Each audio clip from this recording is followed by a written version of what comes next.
अस्सलाम वालेकुम dear students. आज हम करेंगे इम्पेरेटिव सेंटेंसेस। अगर हम अपनी लाइफ में देखें तो हमारी लाइफ में सबसे ज़्यादा जो सेंटेंस यूज़ होते हैं वो इम्पेरेटिव सेंटेंस होते हैं। फॉर एग्ज़ाम्पल, अगर आप किसी से नाराज़ हो या आप किसी से गुस्से से बात कर रहे हो, आप किसी से रिक्वेस्ट कर रहे हो, किसी को एडवाइस दे रहे हो या किसी को मशवरा दे रहे हो, किसी को यहाँ तक कि किसी को अगर आप धमकी दे रहे हैं या किसी को प्रपोज कर रहे हैं, तो ये सब चीज़ें जो हैं वो किस में आ जाती हैं? इम्पेरेटिव सेंटेंस में। इम्पेरेटिव सेंटेंस क्या होते हैं? किसी से रिक्वेस्ट करना, एडवाइस देना, सजेस्ट करना, ऑर्डर, वॉर्न, प्रपोज और ETC।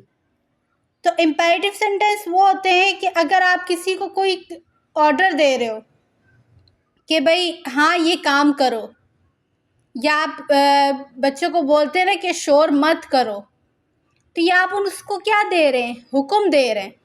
तो फ़र्क इतना होगा कि जब भी आप इम्पेरेटिव सेंटेंस को यूज़ करेंगे तो इनके साथ एंड में डी लग जाएगा।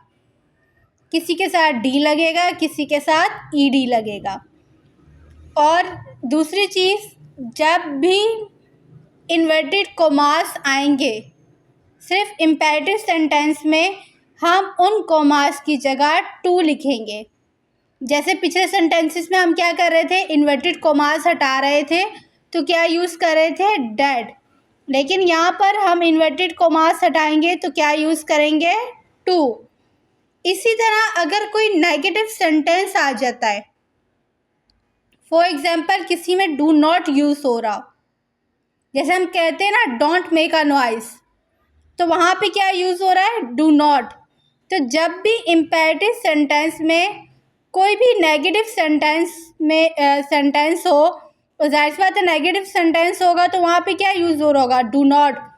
तो हम वहाँ पे डू नॉट की जगह क्या लिखेंगे? Not to. और अगर फॉर एग्जाम्पल कि आप नॉट टू नहीं लिखना चाहते तो आप उसकी जगह फॉरबिड्स या फॉरबैड भी यूज़ कर सकते हो।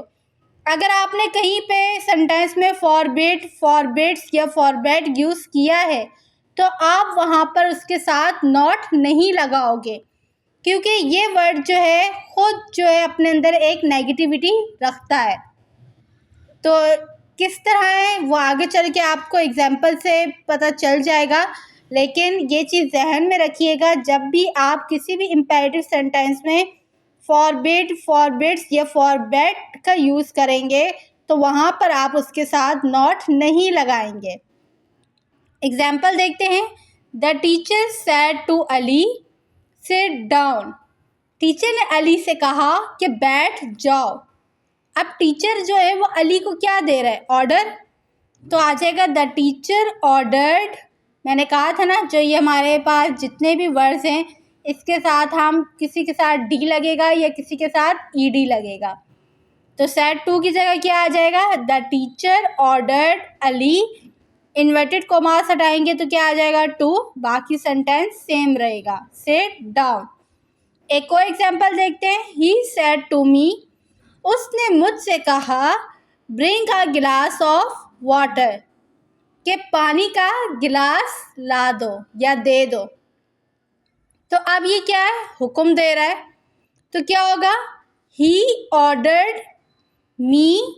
इन्वर्टेड कॉमास हटाएंगे तो क्या आ जाएगा? टू। बाकी सेंटेंस सेम रहेगा, ब्रिंग अ गिलास ऑफ वाटर।